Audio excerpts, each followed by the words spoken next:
So tonight we are going on the series or the adventure of Don't Demarket Nigeria, especially when you say the publicly available truth.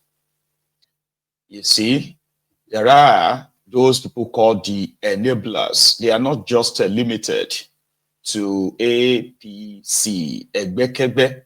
For one excuse or another, they will find reasons why saying or calling out the corrupt, illegitimate regime of Tifnumbu, or better still, the failed, group of criminals called the APC, that have kind of successfully, destroyed that contraption so far. So calling them out, the obvious truth is considered by the political correctors, right? Those who want to be politically correct, okay?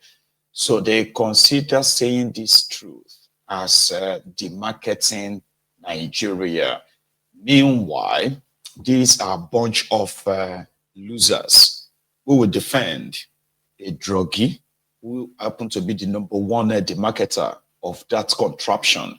Everywhere he goes, you probably think they are seeing a president. No, they are seeing a criminal that successfully captured the government and institutions of his country with no consequences to him, but to the rest of you. Huge consequences in which some of you love to live in denial of. So yesterday, from John Hopkins University in America, there's a clip, kind of like that made it to the media. It is that of Peter Obi, who was in the US after being spotted in Italy about 2 days ago. So he was a guest speaker at one organized program, right? It was like a question and answer time. And you know him. So he was able to, again, trash Tifnumbu's, failed policies, the corruption that they somehow disguise as reform. So in a nutshell, he was himself, said what everybody knows as an open secret, right? In which Nigeria's potential is completely sort of like wasted, in which both human and natural resources are being exploited, not to the advantage of the people themselves, but to the advantage of those they entrusted them with. So he proposed that to him, you see, the current democracy you have in Nigeria, or Africa as well, to some extent, they are not, pretty much like applicable to Africa because they're not succeeding. They are not like, So to him, a single term presidency to start with, leadership, in which, the leaders of using Nigeria in this context now, in Nigeria is a supporter, from what he said, he's a supporter of a single term of 5 years. And if anybody has any real thing to do, they should be able to kind of like either lay the foundation, successful foundation for them, or get them to some level that another person can indeed complete them. So 5 years to reduce the wastage and possibly the desperation associated with those who are seeking power in that place. Anyway, it said a lot. So that's what we're going to start from this evening. And immediately that landed on the internet. Of course, reactions followed, including that of Shegun Showumi, another PDP guy, who said that, Obi, please stop demarketing Nigeria. Stop telling everybody about how bad it is, how worse it is, as if to say people don't know, right? So that's what we're going to start from tonight. And we're going to get to that part where in their talk of coalition, or their coalition talk, right? So there is a guy, I believe it's probably a PDP guy, right? Who is advising the PDP to openly approach Peter Obi, beg him to join them And if he accepts, also, they should possibly ask the El Rufaya, the Kaduna Littlefinger, right, to see if he can convince the Northern Nigeria to support Obi. Anyway, that's part of our gist this evening. Also, remember when the Benue State governor banned Obi from coming to his states? Yeah, that was just last week. So I have something on that too. So let's go to John Hopkins. Well, let me attempt to make comment without saying I clearly understood your question. But quite frankly, for me, with all these things I've said, Nigeria remains one country that has incredible potential for turnaround. We have, just like I always say about Africa, I'll be using Africa and Nigeria, have immense potential in terms of natural resources, human capital. I know it needs to be trained, but we have young age, youthful age, 60% of our age, and youthful people, very dynamic, very talented, keep pushing the right way and everything, and all that. And in terms of governance, it's just organize, like I said, competent leadership based on doing the right things. And I believe our political setup today, I've always said, we don't need first 8 years. We don't need second term. Because I think it's part of our problem. We need people to just come for a single term. For me, 5 years. I believe whatever you can do. Yes, you might not be able to do whatever you think you're going to do in 5 years. That's what people say. But I say in 5 years, you can show the right direction if you mean well. Clearly, I'm sad. And I know that in the first 2-3 years, you can take those decisions that can make the place to be on its right path. We need to change our parliamentary system and bring in a system that will allow. We went too far going into American system of capitalism, in terms of governance system. We need a moderate side where we can be like what is happening in Indonesia or in South Africa, where we have proportional representation in the assembly, where we have opportunity of the president to be answerable properly to the assembly. Today, if you make Peter president, I can decide not to talk to anybody. I can just hire some, maybe media talks, to be answering and calling anybody's name in social media and everything. So nobody, even Prime Minister of India travels today, you can go and check. Every Indian knows where he is at all times. Before he leaves the country, he will tell you where he's going. When he arrives there, he will say he arrived there. There's a conversation, he will do that. So is the president of Indonesia, under Widodo. Everywhere he is, I can tell you, I don't know where leaders are, what they do. The president said he's going for retreat for 2 weeks. After that, he extended, nobody's sure that the retreat extended for years, but he extended 1 week after. When you chose to be in public life, the public must know where you are. You can stay in your private life. Today, I tell people wherever I'm going. When I arrived in Rome yesterday, people knew I was in Rome. They know I'm here now. And they know I'm going to leave here to California tomorrow. Because you choose a public life. I can choose to go back to my family and decide how much you know where I am. But you must be answerable to the people. That's why we need to change some of our political trajectory to have this problem. We have a. And I am Awal Abdullahi. I'm one year MBA student here at Cockpit. It's very nice to finally meet you, Obi. I've been a huge fan. I don't think I've ever been starstruck by Nigerian politics.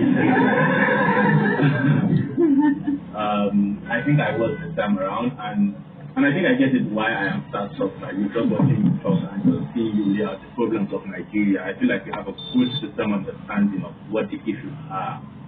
But having the understanding is one thing. I feel like implementing it in Nigeria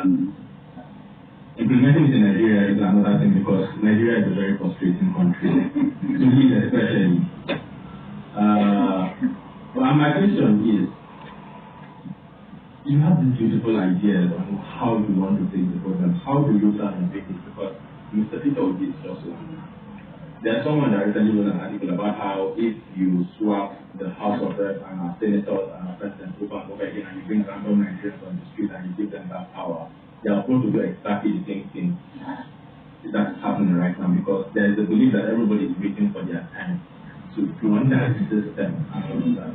What are you going to do differently? How are you going to recruit this successful talent? Because at the end of the day, I just feel like it's the same thing over and over again. People come, Buhari came with this wave of change. Some of us believed in and got used. And it's in the transactional politics of Nigeria. So people pay them to cause confusion. As I'm here now, go to the social media, all those that are being paid 20,000, 40,000 monthly to abuse your youth, whom you are fighting for their life, because at over 60, I have just few years to go. You know, but we can get it right. So, according to Peter Obi, right, it is not enough to speak about these things, because you can continue to talk about them for as long as you want. When the people, the most affected, especially the young people, they are sort of like pushing to be foot soldiers, fufu sellers, for the same corrupt, criminal, illegitimate, inefficient, incompetent rogues assembled by the druggie himself, Tifnumbu. Indeed, in Nigeria, they have WhatsApp groups for almost everything. Yeah, they do. You are looking for husband, they have WhatsApp group for it. Yeah, the Women Association of inside their church, Abina Mosque, they have it. Old Student Association, they have it. Landlord Association, they have it. You know, name it. Then when it now comes to this political job, the political jobbers themselves, they have different, because all they need is the contact, and that is what these guys pay for. And how much do they pay? 20,000 naira to come on social media, push and press different kind of toxic, divisive rhetorics. And then you see them all the time. You see them every now and then, right? Or he's right. So they pay them peanuts to go on social media, right? Start any sort of a toxic kind of divisive conversation, malignment, and most of the time, you see them so passionate, so passionate, emotional, seriously about people who are not in government. Do you know that no matter what some people are facing in that contraption today, that some of us can acknowledge, right? If you understand the passion with which they actually hate the likes of Showoreo, Obio, who else is not in any government to actually change anything about their lives.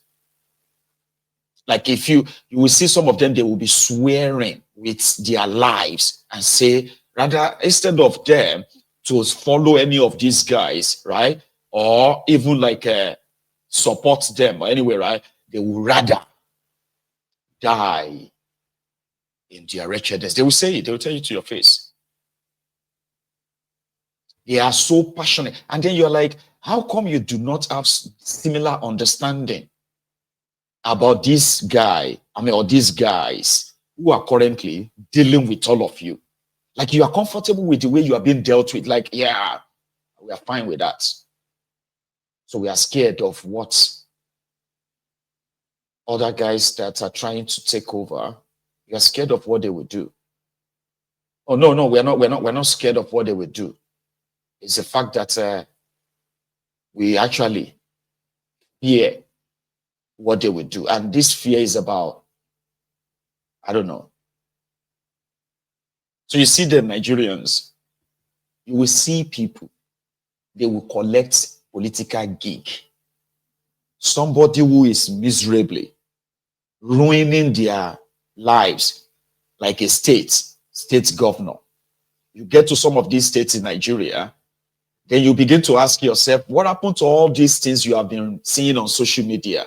All the hypes. Where are the development? How come outside their state capitals, everywhere else is like abandoned villages, abandoned communities? Meanwhile, people actually live there. When you ask yourself that, then you realize that those who are doing the job of making these criminals look good on social media, they are young people. Young people who are paid peanuts.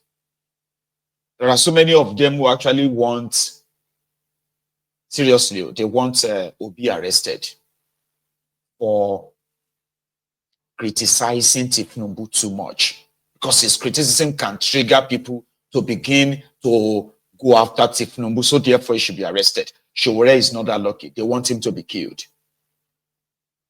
I mean, I've had people from all over the political spectrum, not just APC, across. I've seen people who have actually, Nigerians, or not even people, Nigerians, who have passionately pleaded with the Nigerian police that, I don't know why you people cannot just shoot him.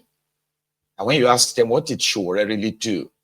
They will say, because he has no respect for their oppressors. You get that? So what do you think Peter B did? So those of you who are not from Anambra State, to start with, what would you say he did to you? Nothing. Meanwhile, those who are responsible for truncating whatever it is that you call dream, right? In that contraption right now, they do not get similar passionate, emotional kind of like a hatred from you, because there are people paid. They are comfortable that way. Give them 20,000 naira, make it 50,000 naira, and watch them tear their own family, tear their own parents, tear their fathers and mothers. If you ask them to do it, they will do it. And if for any reason you begin to try to talk sense into them, they will say, you know, saying, on our cruise, all of them be the same. All of them are the same. They are just deceiving us. So, and that is why what Obi said is not wrong. Do you get that now? So the first person to respond happened to be the same guy who was on channels last week, right? Again, advising the PDP to reach out to Obi to make him their candidate. You know, PDP is technically like, doesn't really exist anymore, technically. Okay, maybe, should I say nationally, except in name. Their party secretariat currently, that is whatever, like if that it is still standing right now is because of with the weakest benevolence. The same guy that revoked their land, a political party that ran Nigeria for 16 years, didn't have their own headquarters for some reason, right? Owned by them. Anyway, long story. So the same guy, Shegun showed me his name. He happened to be Atifu's spokesperson. So when Obi put this out yesterday, he was the first person to respond. Probably he will go on the media too. So his words on Twitter. So with due respect, right? These measurements are faulty. He went on to actually blame neo this, neo that, but I'm coming to that. He said, extremely skilled. For those who manipulate these figures, have no metrics to measure the informal sector in Nigeria. You need to stop this, especially at international forums. You hold to place the burden on them and there. You know, there are some mofos in Nigeria who have actually created this, you know, they've created this sort of like an excuse, all right, to defend the ruiners of Nigeria. So many, you know, these are Nigerians that will tell you that Nigeria is such a very rich country. Now the Oyibos don't want Nigeria to grow. You know that theory, right?